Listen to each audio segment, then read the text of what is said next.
अस्सलाम वालेकुम स्टूडेंट्स, कैसे हैं आप। उम्मीद है कि आपकी ईद की छुट्टियां बड़ी अच्छी गुजरी होंगी। मंथली टेस्ट से पहले जो हम स्टडी कर रहे थे वो हम स्टडी कर रहे थे न्यूरॉन्स के बारे में। फिर हमने उसकी types of neurons and nerves किया। आज जो हमने स्टार्ट करना है वो डिवीजन ऑफ नर्वस सिस्टम है। Open your books, page 36 page.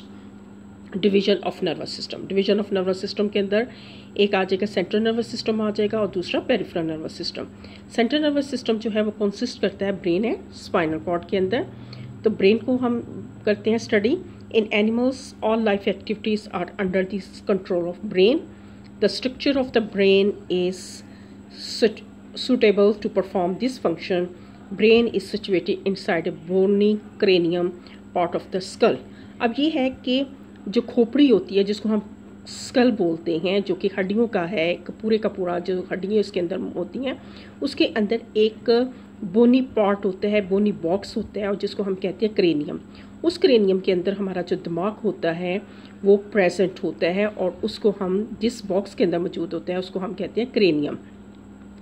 Inside cranium, brain is covered by 3 layers called meninges। ठीक है कि अब ये है कि ब्रेन जो है वो कवर्ड होता है किसके साथ, 3 लेयर्स होती हैं। ब्रेन के बाहर जो है 3 लेयर होती हैं और उस 3 लेयर को हम meninges का नाम देते हैं।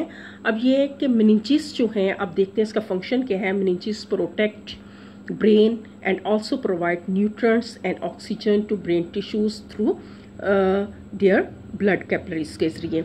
अब ये है कि यहाँ पे क्वेश्चन हुआ 10th class, what is meant by meninges, right their function. What is meant by meninges, right their function. तो आपने बताना है कि meninges क्या है। 3 लेयर्स होती हैं जो किसको कवर कर रही होती हैं, हमारे ब्रेन को कवर करती हैं। और इसका फंक्शन नंबर 1 पे क्या करता है, ब्रेन को प्रोटेक्ट करते हैं। नंबर 2 पे क्या करता है, प्रोवाइड करता है न्यूट्रिएंट्स और ऑक्सीजन जो है ब्रेन को किसके जरिए, ब्लड कैपिलरीज। जो ब्लड कैपिलरीज जो होती हैं वो ब्रेन को क्या कर रही होती है, सराउंड कर रही होती हैं। तो उन ब्लड कैपिलरीज के जरिए ब्रेन के टिश्यूज को ऑक्सीजन और न्यूट्रिएंट्स वगैरह जो है वो उसको पहुंचाती हैं। The brain contain a fluid that is known as ventricles that are continuous with the central canal of the spinal cord. Fluid within ventricles and central canal is called cerebrospinal fluid. Cerebrospinal fluid वो fluid जो ventricles के अंदर होता है और इसके अलावा central canal का हुआ किसका हुआ, स्पाइनल कॉर्ड का। स्पाइनल कॉर्ड जो हमारी रीढ़ की हड्डी के अंदर नज़र आ रहा होता है, हराम मगज जिसको हम बोलते हैं। अब उसके अंदर जो फ्लूइड होता है उसको कलेक्टिवली क्या कहा जाता है, सेरिब्रोस्पाइनल फ्लूइड। तो यहाँ पे क्वेश्चन बना डिफाइंड सेरिब्रोस्पाइनल फ्लूइड। तो आपने बताना है कि फ्लूइड विदन वेंट्रिकल्स क्या था, जो ब्रेन के अंदर फ्लूइड था उसको वेंट्रिकल्स का नाम दिया। सेंट्रल कैनाल जो कि स्पाइनल कॉर्ड की थी उसको क्या कलेक्टिवली क्या कहा, उन दोनों के अंदर जो फ्लूइड होता है उसको सेरिब्रोस्पाइनल फ्लूइड कहा।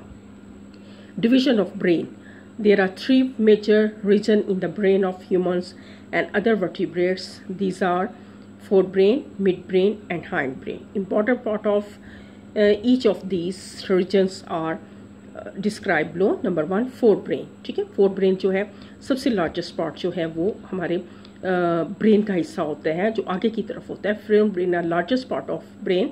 It is mostly highly developed in human. Following are the important parts of their region: thalamus, hypothalamus and cerebrum। ठीक है, फोर ब्रेन जो है लार्जेस्ट पार्ट है और इसके 3 पार्ट्स होते हैं, वो कौन कौन से हैं, थैलमस, हाइपोथैलमस और सेरिब्रम। अगर हम इसकी डायग्राम देखें 10th क्लास, ये सारा हिस्सा, ये सारे का सारा हिस्सा जो है ये किसका है, फोर ब्रेन का है। Fore brain it's mean largest part है फोर ब्रेन। और फोर ब्रेन को हम 3 रीजन के अंदर करते हैं, सेरिब्रम के अंदर, थैलमस के अंदर और हाइपोथैलमस के अंदर। ठीक है, ये सेरिब्रम वाला हिस्सा आ गया। उसके बाद जो है थैलमस का आ जाएगा और उसके बाद थैलमस के नीचे जो है वो हाइपोथैलमस आ जाएगा। इसके बाद ये वाला हिस्सा जो है ये मिड ब्रेन आ जाता है जो कि फोर ब्रेन और हाइंड ब्रेन के दरमियान होता है। और हाइंड ब्रेन जो है जिसके 3 पार्ट आएंगे, सेरिबलम, ठीक है, पोन्स एंड मेडुला ऑब्लिगेंटा। ये ठीक है, मेडुला ऑब्लिगेंटा ये।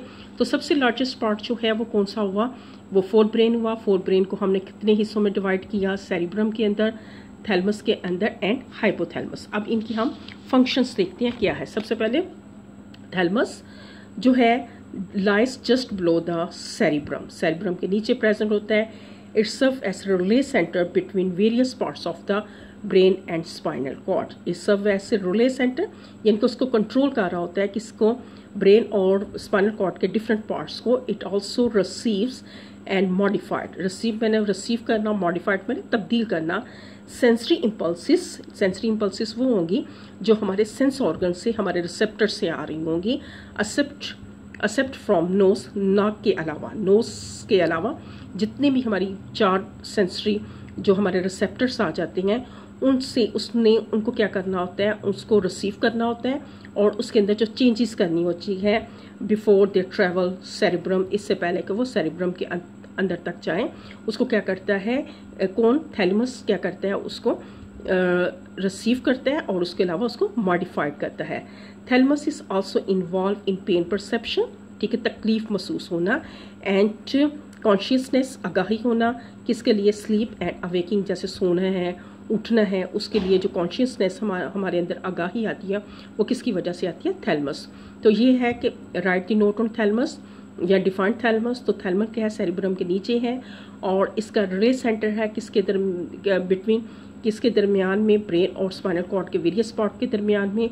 और इसके अलावा इसने क्या करना होता है, रिसीव करना है और मॉडिफाइड करना होता है सेंसरी नर्व्स, सेंसरी इम्पल्सिस को, इससे पहले कि वो सेरिब्रम तक पहुंचे। वो क्या करता है, सेंसरी इम्पल्सिस के अंदर मॉडिफिकेशन करता है एक्सेप्ट नोज के अलावा। और इसके अलावा जो है इसने पेन परसेप्शन यानी कि तकलीफ जो महसूस होती है, और इसके अलावा कॉन्शियसनेस जो है उसमें इन्वॉल्व होता है, जैसे स्लीप एंड अवेकिंग वगैरह आ जाएगा, ठीक है। 10th क्लास कल इंशाल्लाह ताला हम हाइपोथैलेमस और सेरिब्रम के बारे में पढ़ेंगे। आज जो इसका क्वेश्चंस बने वो what is meant by meninges, ठीक है, डिफाइंड सेरिब्रोस्पाइनल फ्लूइड और डिफाइंड जो है right the 3 parts of the fore brain, उसमें अपने थैलेमस, हाइपोथैलेमस और इसके अलावा सेरिब्रम के लिखना है डिफाइंड थैलेमस, ठीक है। ओके, अल्लाह हाफिज़, कल इंशाल्लाह ताला उसका करेंगे।